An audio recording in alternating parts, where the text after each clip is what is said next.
Hey guys, welcome back to my channel. Today I want to talk about homeschooling. Now, I only have a 2-year-old, so I'm not currently homeschooling, but I wanted to talk about why I want to homeschool and also just share some of the great resources that I have found about homeschooling with you guys in case this is something that is on your radar too. You know, even with having a kid so young, we're only a few short years away from school. We have to start thinking about this stuff. I guess I would say I'm not 100% sure that we're going to homeschool, but I'm probably 95. Like we're pretty sure that this is the direction that we want to go. And if you would have told me even just a couple of years ago that I would be saying that, I would have thought you were crazy. I had all of the normal objections to homeschooling. I didn't think it was something I would ever want to do. Talking to other homeschoolers, reading a lot of great books, and just learning more about it and some of the misconceptions that I had with it, I really just changed my mind about the whole thing and I'm super excited about it. Before I get started in this video, I want to say that I had some really great teachers growing up. I have great friends who are teachers who are amazing teachers. And so this isn't like an anti-teacher or anti, school. That's not the direction that I come at this. It's not that I think like that teachers are doing a terrible job or like that I could do better than a teacher or something like that. It's just the more I learn about it, the more I can see that it would be really great for our family. But I wanted to say that from the beginning because I don't want anyone to think that I am like anti-public school or anti-teachers or anything at all like that. Number one, the thing I want to talk about first is this amazing book, The Call of the Wild and Free. And there's a wild and free, there's like a whole wild and free community on Instagram, and they have a bunch of resources on their website and things like that. But this book is a must-have, even if you think I don't really want to homeschool, but I'd like to just know more about why other people homeschool, or if you have any interest whatsoever, read this book. It is so good. This book has helped me with a lot of my fears that I had about homeschooling and helped me to just kind of feel more confident about the whole thing. And there's just a lot of really great resources in this book. So I highly recommend. This is like such a good book. One of the main things that I learned in this book, and this is my first reason why I want to homeschool, is that homeschooling is not the same thing as doing public school at home or private school at home, traditional school at home.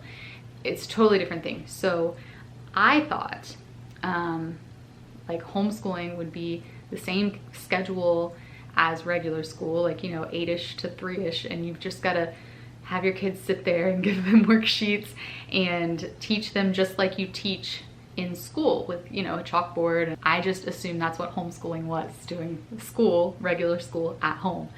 And so I think that's a big part of why I was like, why would anyone ever want to do this? But yeah, it's actually not the same thing at all, and you don't have to follow that format at all.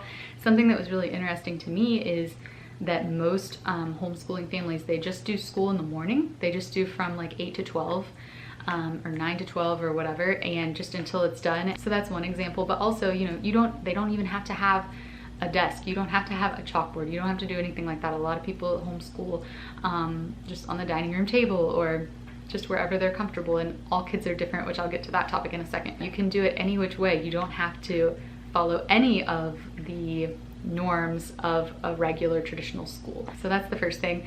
The second reason is I'll be able to go at his pace. So if there's something that he understands really quickly and he grasps, we can move on to the next subject. If there's something that he's not understanding, we can take longer and spend longer on that until he fully understands it. And I heard someone say one time, and this was a big eye-opening moment for me, in school they have to keep the pace of the class, or kind of like the median of the class. And so if you don't understand something, you take the test, you get a C, and the class moves on. So you never have fully understood the concept. You got a C, but there is no, hold on, like let's make sure you understand this. It's just, we're just moving on. And so I thought that was a really good point. And I like the idea of being able to take as much time or as little time as we need on something. We can go completely at his pace. These are in no particular order, obviously. Number 3, which to me is like the number 1 reason, is closer family bond and closer family relationships.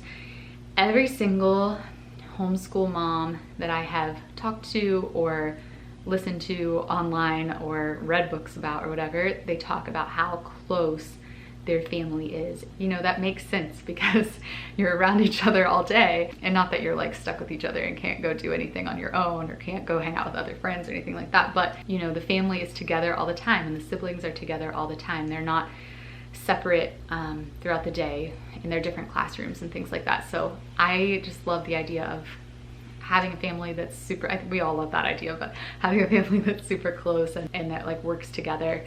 And so that's a big hope for me in homeschooling, is that it would really bring our family close. Okay, the number 4 reason has to do with screens and devices and phones. So I think this is a concern that pretty much all moms have right now. But kids are getting phones like younger and younger, and social media and TikTok, and there's just so much that they're being exposed to, and my personal belief is they're having a lot of their innocence taken away, you know, earlier and earlier. And even if you don't give your kid a phone, they will be exposed to that at school from their friends who have phones. I follow a guy on Instagram. I highly recommend following his account if you're on there. His name is Colin Karchner. I'll link him below.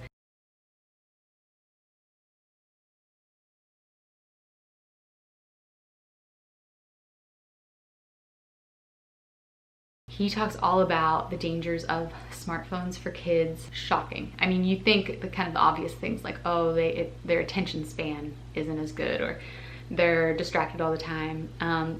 But it's more than that. I mean, the amount, we all are aware of this, but like just the amount of pornography on these devices at any given, like he'll post screenshots from a mom who says, all my kid had access to was a Kindle, and there was still like porn that he found.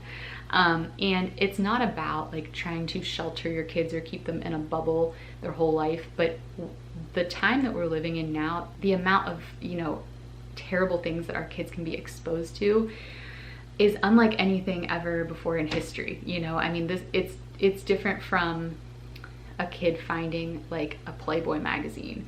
This is so much worse than that. And it really affects them. And so follow Colin if you're interested in all of that type of stuff. But we really intend on not giving our son, any future kids, a phone until they are much older, like driving age, and can handle all of the like craziness and responsibility that comes with the phone. You know, TikTok, a lot of like kids are on TikTok now, and recently there was a video on TikTok of someone killing themselves. This is like terrible to talk about, but I just feel like if you're a mom especially, you should like be aware of this stuff. Literally like shooting himself, and it was on explore pages. I'm not on TikTok, so I don't know, but like every social media app has an explore page, and kids were just like stumbling upon this video without warning, and they're literally like traumatized from it. Anyway, I could go on and on and on, but I won't. I would just recommend you follow Colin for more information. And also an amazing book on this is Glow Kids. Even just if all you read is the introduction, it will really make you think twice about screens and devices. And so coming back to homeschool, if you choose not to give your kid a phone and social media and stuff like that, and they go to regular school, they're either going to be a social outcast, because that's how kids communicate these days, or you're going to give them a phone and then deal with all of the repercussions of that. So yeah, not good options. I would rather be more intentional about the kids that he hangs out with, and like find other homeschool moms at my church and in my community who have similar values. And so like I know that he won't be exposed to things like that before he can handle it. Moving on. The next reason I want to homeschool is so that my kids will have more time in nature. Research has shown that kids these days are not spending nearly as much time outside and in nature as they used to, and it affects their sensory processing and all sorts of other things. And so I have another book recommendation. This one is called Last Child in the Woods. Highly recommend. Saving Our Children from Nature Deficit Disorder. He makes the case that like not spending enough time in nature is one of the factors that can lead to depression and obesity and all kinds of problems. And I just personally love being outside, spending a lot of time outside. I was outside all the time as a kid.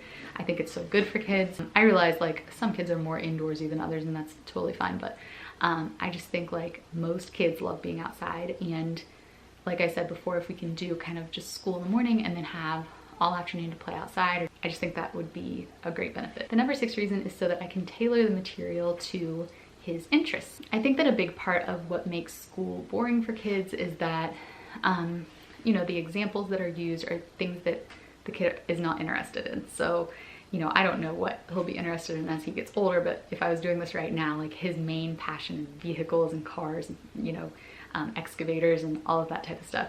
So you can take that topic alone and come up with math problems for that, books that are, about driving or cars. You can use his interests of cars to, come up with material for each of the subjects. And I just think that that would really help them to grasp concepts if it's something that they're already interested in. Number 7 is because I really want to instill a love of learning and curiosity in him. And I think that a big part of doing that is following the kids' interests. And, there's a concept of homeschooling called unschooling.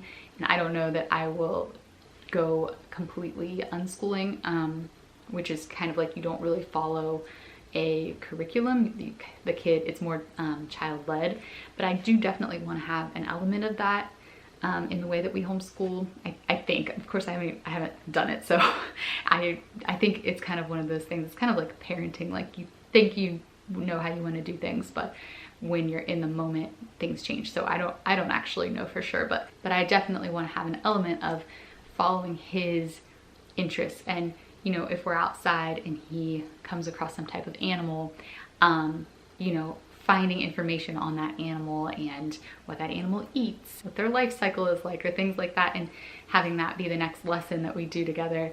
Things like that, where it's like he has a spark of interest in something and curiosity, and then I can help him like foster that and learn more about it. I think it's so important to help kids be lifelong learners. Number 8 is the freedom to travel year-round.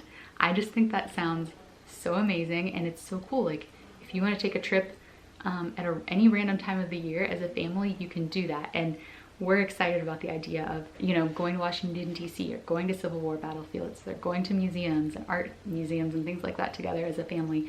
I just think would be so cool. And even just taking vacations, like, we're not limited to the school schedule. So I really love that. Number 9, and this would probably be like number 2 in terms of importance to me, is a belief in the importance of play. I just believe there's not enough free play in regular school. The recesses have gotten shorter than they used to be when I was in school, if they even have recess at all. Some schools don't, or they'll have just like a 15-minute break, which is just not enough time. And kids are in school all day and being told like what adults tell them to do, and then a lot of them have after school activities where it's just more of that, and they don't have enough free play time, and which is so important for their development and their imagination and their stress relief and all of that. And there's a really, really great TED Talk you guys should listen to by Peter Gray, and I will link to it below.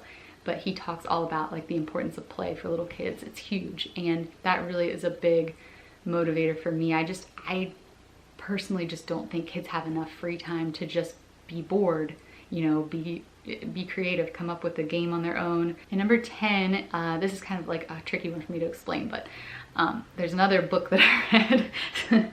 so much reading material for you guys. But there's a book called Hold On to Your Kids, and it's by Gordon Neufeld, who I love. But oh man, it's crazy. It is all about how kids are peer oriented now, as they call it, and why that peer orientation is not a good thing. So kids used to be more oriented to like their parents and their older siblings and kind of like their family culture, and in today's world all kids are like peer oriented, as they call it. It's too big of a subject for me to get into in this video, but basically that book talks about all of the problems with that. It to me is a very good argument for homeschooling. Those are my thoughts on homeschooling and kind of where we're at in this decision. Wes and I are both really excited about this idea and just feel like it would be really good for our kids and our family. So I would love to hear from any of you guys in the comments who homeschool or who maybe are considering homeschooling. Obviously 2020, it was like we were already planning on this, and then when COVID happened and all of this stuff, now there's like even more of this kind of homeschooling movement happening, which I think is amazing. There's so many more resources now coming out all the time as more and more people kind of move in the homeschooling direction. Thanks so much for watching this video, guys. Make sure that you're subscribed so that you don't miss any of my new videos, and I'll see you in my next one. Bye.